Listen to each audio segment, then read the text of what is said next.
E aí, continuando no que a Soy estava colocando, né, a gente trouxe aqui algumas atividades, algumas formas que a gente percebeu das crianças se inscreverem no mundo, né, das crianças o tempo inteiro, elas estão buscando possibilidades de fuga, elas estão se reinventando, né? Eles são o que a gente chama de praticantes insubmissos, eles estão o tempo inteiro buscando novos caminhos, é, nem sempre intencionais, né?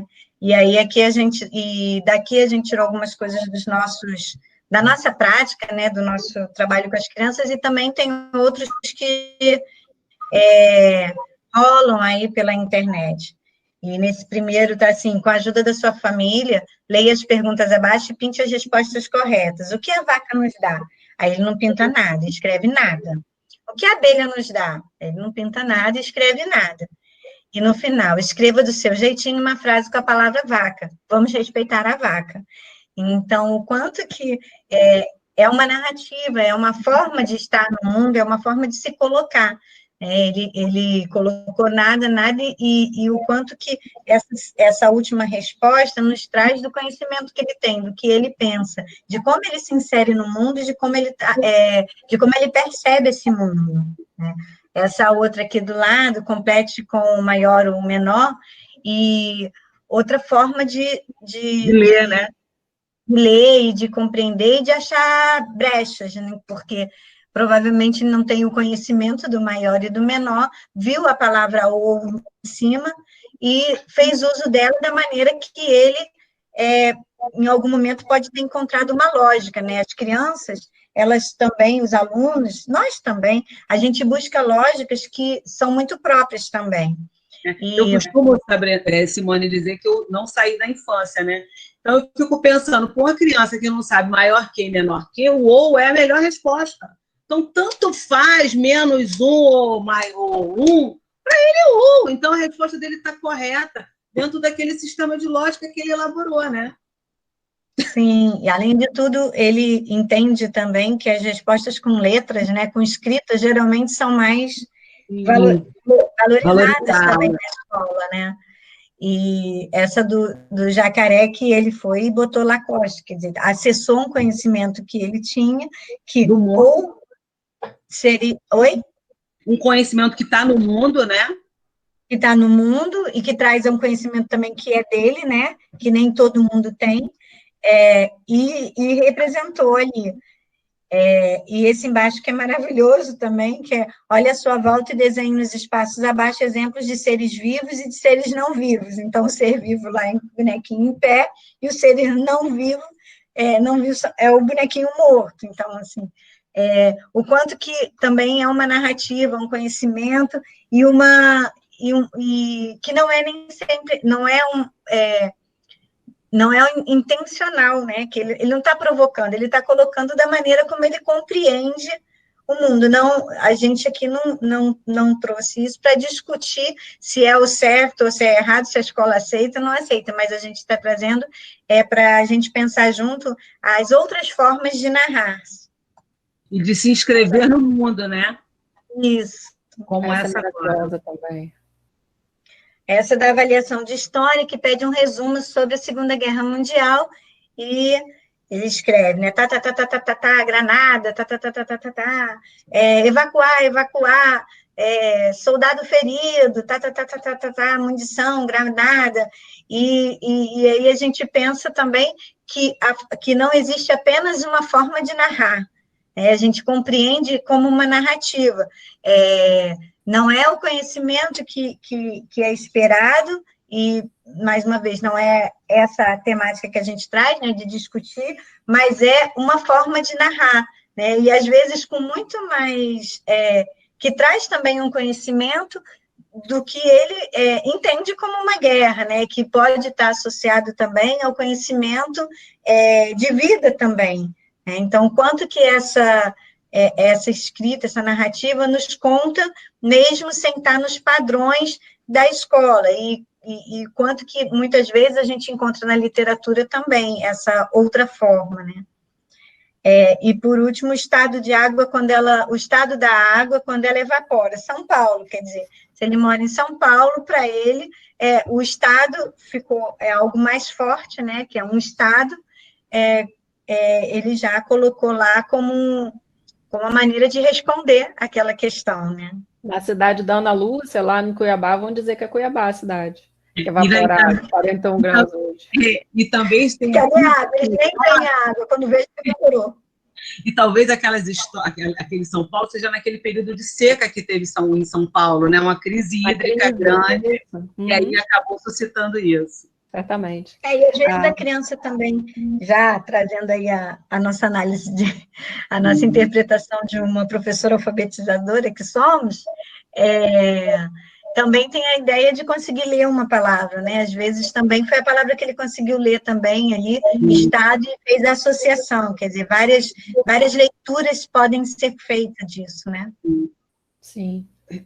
A Suemara começou a falar, deu uma pontinha do Maturana, né? Humberto Maturana é um biólogo chileno que está vivo, viu, Suemara? Suemara fala que eu tenho mania de marcar a morte dos autores que a gente estuda, mas o Maturana está vivo. E a gente destacou esse trecho, né, do artigo da Vivi, a professora Viviane Lontra, a professora Maria Luísa Susequinde e a professora Graça Reis, e elas vão destacar nesse texto, né, que está nas referências também,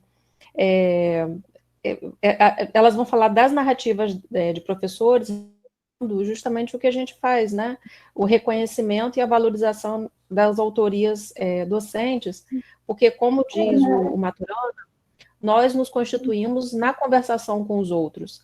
Cada um de nós traz as marcas das relações que estabelece e imprime suas marcas nas relações que mantém ao longo da vida. Cada um leva consigo em seu desenvolvimento um pedaço da vida daqueles que são parte de suas relações. Somos o que conversamos. E é assim que a cultura e a história encarnam o nosso presente. E aí as imagens, né? Desaparecidos é assumir. Médico é salvador de gente. Inferno, eu acho, quando uma pessoa sofre. Que inferno, eu perdi tudo. Então, olha o tipo de conversa, né, que essa criança está tendo justamente por conta do contexto em que ela está inserida e como que tudo isso é muito forte, né, e como que vai conformando, né. Maturana tem um livro que a gente gosta, assim, embora não seja o que a gente chama de cotidianista, né, mas, assim, questões importantes ligadas à linguagem, às emoções e à ética nos fazeres políticos, né. Quando ele fala de conversação, é interessante a gente pensar que não é uma conversa qualquer, né, não é uma conversa não é uma conversa para se jogar fora, né, não é... A importância disso é que justamente o viver humano se dá nesse entrelaçamento de emoções e de linguagem como um fluir, né, em que a gente reconhece o outro como legítimo outro, né? Então, esse entrelaçamento de emoção e linguagem de conversar, né? A importância que isso tem tido para a gente nas nossas pesquisas, né? A gente tem trabalhado, ampliado a ideia da narrativa, então, como essa inscrição no mundo, como uma política de narratividade, né? No sentido que a gente vai, então, tomando uma posição através dela no mundo, né? E em torno de si mesmo. Essas imagens, algumas delas foram no período da pandemia, outra não, a foto das crianças aglomeradas foi só para dar saudade, mas elas ali talvez representem essa ideia de que todos coletivamente se inscrevem no mundo, né? Então todos eles estão ali construindo um material e é a forma como todos nós estamos fazendo, né? Hoje, todos nós aqui estamos como aquelas crianças, né? Desenhando, né? uma política educacional cotidiana, né? E nas outras narrativas, vem trazendo também esses indícios daquilo que circula no mundo e que muitas vezes não está no material curricular, né? Na imagem do canto, é uma criança que entra em contato com a professora contando para ela que comprou um livro, né? O que indicia essa narrativa quando a criança faz questão de compartilhar com a professora um livro que tenha comprado, né? Na do meio, as mães num grupo de Facebook dizendo que não estão conseguindo entrar nos meios remotos que a gente havia aberto. Então, de alguma forma, você vai vendo como elas vão se inscrevendo, né, produzindo uma narrativa da exclusão digital.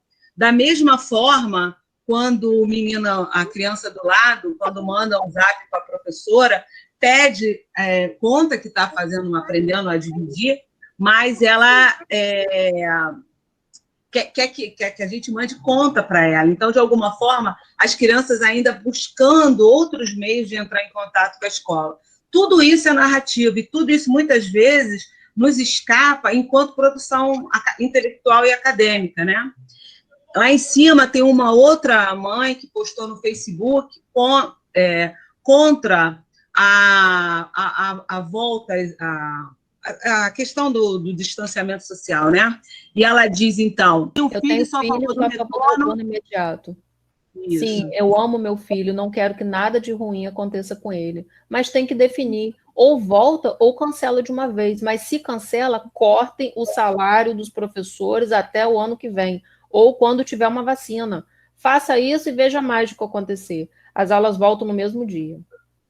Então é importante a gente pensar que a narrativa, ela como uma contribuição ontológica de sentido das nossas pesquisas, elas precisam ser pedagógicas, elas precisam ser estéticas, mas elas precisam ser políticas. E na politização dessas narrativas, a importância de você mostrar todos os lados que compõem esse mesmo assunto. Porque muitas vezes nas pesquisas a gente apresenta um lado, né? Ao lado, por exemplo, o lado dos professores, né? Numa pesquisa, mas outros sujeitos fazem parte daquele espaço-tempo e precisam também serem considerados como produtores de narrativa.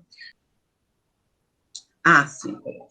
E aí, como vocês perceberam, a gente procurou trazer muito do nosso cotidiano, das nossas narrativas, dos nossos alunos, da nossa sala de aula, e também as narrativas que foram produzidas aqui no curso, que as narrativas que estão sendo produzidas no curso são importantes e têm ajudado a gente a pensar, a compreender esse momento, né? Então, uma das narrativas, que bom podermos debater nossas práticas e experiências cotidianas nas salas de aula.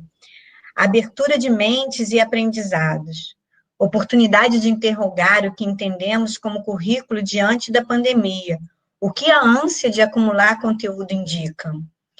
É no cotidiano que a gente vai descobrindo, avaliando, buscando a melhor forma, que são muitas realidades diferentes e que cada um vivencia de uma forma. Vocês estão se reconhecendo nas narrativas? São de vocês. Tá fechado, Sabrina? Desculpa. Olha que enredamento bonito, né? Narrativas que circularam já aqui nesse curso e parecem que, de fato, tem esse entretecimento, né, que Soimara sempre fala. Poesia para esperançar. O professor sempre se mobiliza e se supera. Será que o problema que está por trás de toda a angústia dos estudantes é a interação online, é a interação remota? A pandemia desnuda muitas questões antes recolhidas, camufladas, guardadinhas no coração. Quantas vezes paramos para ouvir as famílias e os alunos? Deixar de lado nossos estigmas e preconceitos. Oportunizar é dar a chance. Quanta potência no que vocês falaram, hein? É preciso ter muita atenção nas interações aluno-professor responsáveis, pois a mensagem pode ser enviada e não precisa ser respondida naquele exato momento. Por isso, a quantidade de atividades sugeridas precisa ser pensada de modo que todos possam participar.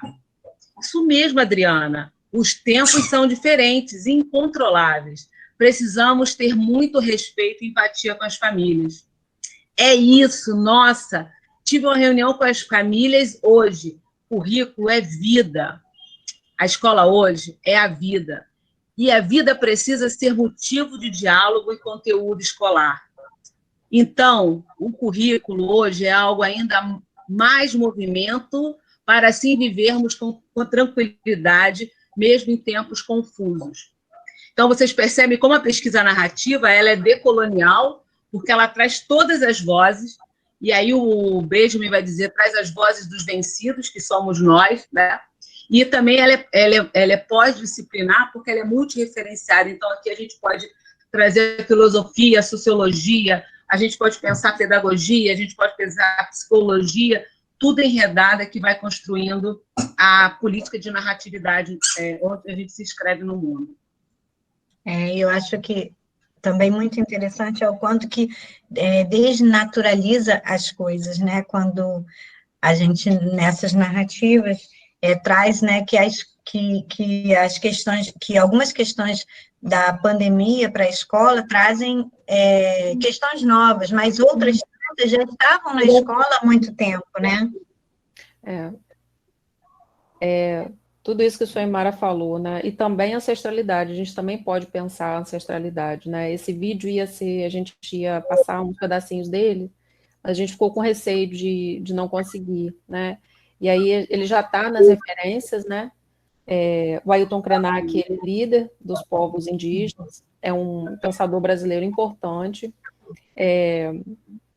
Algumas pessoas devem se lembrar, ele fez um discurso, né, na Assembleia Constituinte em 87, pintou o rosto de preto. Então, um capítulo importante da Constituição, que está aniversariando agora também, tem muito, né, a defesa indígena tem muito do Krenak, né, e a gente tem ouvido muito ele, né. Ele vai dizer nesse livro, né, Ideias para Adiar, esse livrinho, que tem 80 páginas, e assim, é uma elaboração feita a partir de algumas palestras dele, foi publicado ano passado, e é um livro que vai criticar justamente a ideia de humanidade como uma coisa apartada da natureza, né? Esse tempo do que algumas pessoas têm chamado alguns autores têm chamado de antropoceno, né? Que é justamente a nossa era contemporânea. E ele vai dizer que a gente não é superior, né? Os seres humanos não são superiores aos demais seres. E ele diz: a minha preocupação sobre adiar o fim do mundo é exatamente sempre poder contar mais uma história, né? Então, isso que a gente está fazendo aqui está adiando o mundo, ou como a Soimara falou, né? A Sueli Ronick se inspirou nessa ideia para dizer que tem um mundo que está terminando e tem outro que está começando, né? É interessante a gente pensar que a gente pode fazer isso a partir da contação de história, né? E ele diz que existem narrativas que nos entusiasmam e outras não. Há narrativas esquecidas, invisibilizadas por uma narrativa globalizante, universalizante, como a professora Alexandra colocou no chat, né? Uma narrativa que inspira que a gente dispute, né, esse espaço. Enquanto essa mesma grande história vai sendo contada, né, essa história que quer oferecer para a gente um só cardápio, um só figurino, uma só língua, né, para ser falada por todo mundo, né, como que a gente pode, a partir das histórias que a gente conta, contar a diversidade, a pluralidade de formas de vida, de existência, de conhecimento. E é muito bonito, porque ele fala justamente da possibilidade de a gente se contar, né, nós nos contarmos e a gente contar uns com os outros, né? E quando a gente faz isso, a gente suspende o céu. E a gente suspende o céu e amplia o horizonte. Não de uma forma futura, como um ponto a chegar, mas a gente amplia a nossa subjetividade, a gente amplia a nossa existência. Esse ano, ele lançou um outro livro, já dentro da pandemia também, Ubuntu, isso mesmo, Rosane, Ubuntu, certamente. Ele lançou um livro chamado Amanhã Não Está à Venda, né, e já foi dentro da pandemia, tem 5 meses, né, e ele vai dizer que a gente tem que parar de vender o futuro, né, falando justamente que o que a aluna falou, uma das alunas, eu não me lembro se foi a Rosane ou a Sônia, que falou, a gente não sabe se vai estar vivo amanhã, então é justamente por isso que a gente não pode vender o amanhã, né, então a natureza vai seguir, né, esse vírus ele só mata ser humano mesmo, né, então ele diz que parece que tem um anzol, né, preso, incomodando e doendo a gente, mas que está justamente puxando a gente para algum tipo de consciência, para um rever, para um olhar para aquilo que realmente importa. E ele diz que tomara, e a gente diz também, né, tomara que a gente volte à normalidade, né, porque se a gente voltar à normalidade, as 128 mil pessoas que morreram vão ter morrido à toa, né? Não vai ter valido a pena ter perdido essas 128 mil pessoas, né? Então, se a gente continuar nessa normalidade, com muitas aspas, a gente vai ter provado que a humanidade é uma mentira, né? Então, tudo isso inspira a gente, tomara que a gente consiga adiar o fim do mundo ou construir um outro mundo. E, Sabrina, eu lembrei agora que logo no começo do livro, né, Ideias para Adiar o Fim do Mundo, o Krenak, ele se coloca como, ele coloca que ele não se vê como um escritor, que ele conta, né, que ele vem no livro para contar a experiência dele, para contar a forma como ele compreende o mundo, né. Esse não é um escritor, né? Que ele ia estar muito enrolado se inventarem de dar um prêmio literário para ele, que ele provavelmente ia ter que dividir com o editor dele, porque ele não escreve, ele conta, ele fala, né? E mesmo assim ele insiste, né? Dizendo que como a escrita ela é tão colonizada, né? Ele insiste em impactar, influenciar essa escrita, né? Com a oralidade ancestral, né? E trazendo esse tipo de conhecimento, esse tipo de visão, visibilizando conhecimentos que a gente desperdiça de fato. E aí, para a gente já estar chegando no finalzinho, a gente trouxe mais um conto, né? Mais um pouco de literatura para a gente dialogar com as narrativas. Conto. Você sabia que dentro da gente mora gente? Verdade. Não é só a nossa panelinha de 3 ou 4 gatos pingados. Pencas de gente brotam dentro da gente.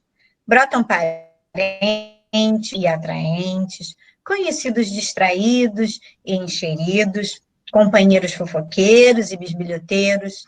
O gozado é que se pensarmos que somos diferentes de toda essa gente, mas no fundo somos toda essa massa de gente. Somos uma geleia de raças, ancestrais, familiares e amigos. Afinal, o mundo é um só país e nós, os humanos, somos seus cidadãos. Somos feitos de gente que se foi e de gente que ainda não nasceu. E nem adianta erguer muros, trancar portas, fechar janelas e fingir que dentro de nós não cabe mais ninguém. Porque não tem coisa mais gostosa do que abrir o coração para um novo amigo entrar. E daí receber um novo amigo como manda a etiqueta. Servir cafezinho, bolo de fubá, de chocolate, biscoito em forma de 8, fruta, sorriso, e ainda por cima oferecer a melhor poltrona para ele sentar. Ah, como é bom descobrir que até amigos inventados podem caber dentro da gente. Descobrir que todo mundo é como um baleiro, que ao invés de balas guardamos dentro da gente, gente.